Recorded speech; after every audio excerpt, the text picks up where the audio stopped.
You ever feel like you're just stuck? Like you're in this endless loop of learning new words only to forget them later? Well, today we are diving into a really simple 30-minute habit that comes from an experienced language learner named Veronica. And the best part? It's backed by science, and it could honestly be a total game changer for your fluency. I mean, we've all been there, right? You spend time studying new vocabulary, you feel pretty good about it, you think you've got it down. And then, the moment you actually need that perfect word in a real conversation, poof, it's just gone. It is so frustrating, and that cycle of learning and then forgetting can make fluency feel totally out of reach. But what if I told you there's a way to break that cycle? And not only that, but it's a super powerful habit that only takes about 30 minutes a day. Seriously, it's so effective that you can actually feel a difference after the very first time you do it. Okay, so here's how we're going to break this down. We'll start with the two key principles that make this whole thing work. Then we'll walk through the 3 steps: choosing your input, collecting vocabulary, and finally using it. Let's get into it. All right, so first up, let's talk about the two key principles. Because before we get into how to do this, it really helps to understand why it works. This isn't just some magic trick. It's all based on some solid science. So the first big idea is something called comprehensible input. And I know, that sounds a little academic, but the concept is super simple. It's all about engaging with stuff, reading or listening, that you can mostly understand. But, and this is the key, it still has a little bit of new vocabulary in there for you to learn. Think of it as the Goldilocks zone of learning. It's not too hard, not too easy, it's just right. Okay, and the second principle, this one is absolutely crucial. It's called active recall. This is all about the process of actively pulling information out of your memory. It's not about passively reviewing it or just letting it wash over you. It's the real difference between just kind of recognizing a word when you see it and actually being able to pull it out of your brain and use it in a sentence. And this just lays it out so perfectly. Look at the difference here. On the one hand, you have passive learning, like reading a word list. And yeah, it feels productive, but your brain isn't really working that hard. But then look at the other side, active learning.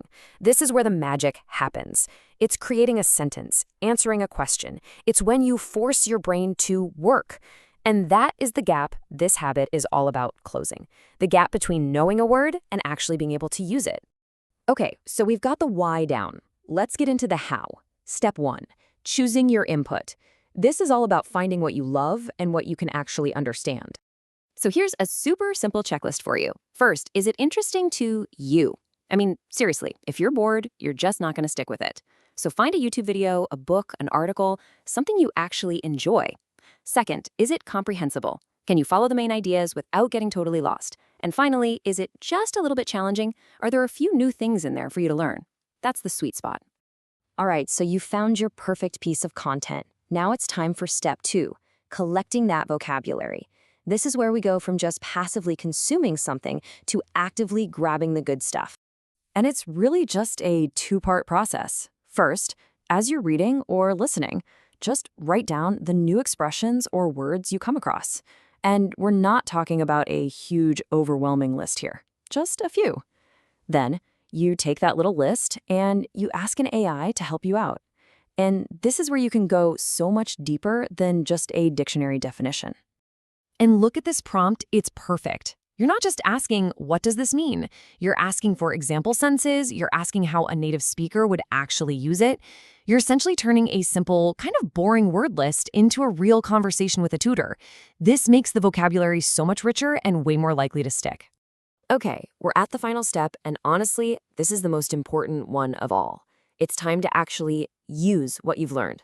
You've picked your input, you've collected the words, now we're going to make sure you can actually use them. And the science behind this is so cool. It's called the generation effect. It's this psychological phenomenon that basically says we remember information way, way better if we have to generate it from our own mind instead of just passively reading it. It's all about making your brain do the work.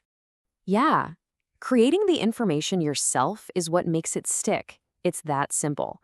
When you force your brain to come up with something on its own, a sentence, an answer, whatever, it's like you're carving a deeper path in your memory. That's literally how a word goes from being something you kind of recognize to something you can actually pull out and use in a conversation. And here's another brilliant way to use AI to help you with this. Look at this prompt. You can just ask it to ask you a question where you have to practice using a new phrase. It's like setting up a little mini quiz for yourself. It's a super low-pressure way to practice that active recall we were talking about and force yourself to use the new phrase.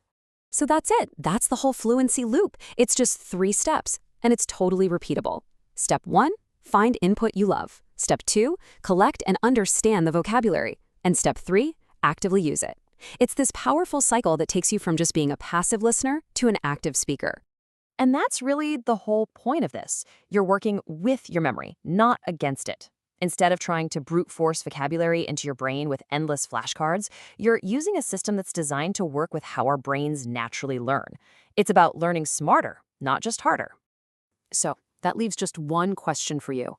What will you learn and use today? What little piece of language are you going to find, understand, and make your own? It only takes 30 minutes to get started.